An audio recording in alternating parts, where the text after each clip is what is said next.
In today's video, I'm going to teach you how to add a search bar in Adalo. First, open your browser and search for Adalo to get to the Adalo website. Once you're there, log into your account so you can access the app you want to work on. If you have multiple projects, open the one where you want to add a searchable list. Make sure your database collection already exists and includes the text property you want users to search, like name or title. Inside the Adalo editor, look at the left panel and click the plus button to add something new. From there, choose Add Screen.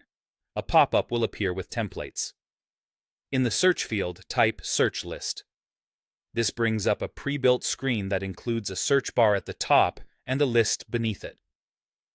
Select that template to add it to your app. This saves time because the input and list are already laid out for you. Now click directly on the list component on your new screen to configure it. In the left panel, find the drop-down labeled "What is this a list of?" and choose the database collection you want to display, such as your products, contacts, or posts. This tells Adalo which records to show as users type into the search bar.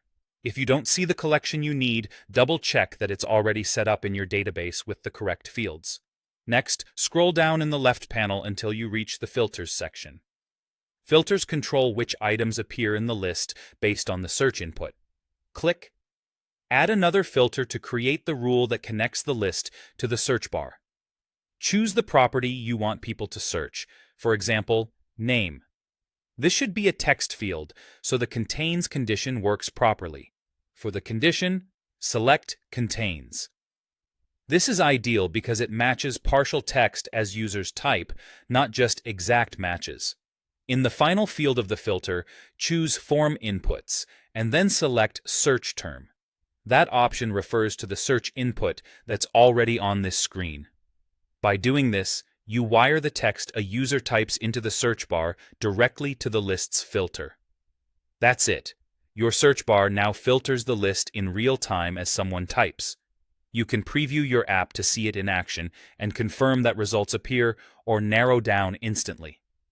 For a better user experience, consider updating the list's sort order so results are predictable, and adjust the placeholder text in the search input to make the purpose clear. With these settings, you've added a clean, responsive search experience to your Adalo app without any custom code.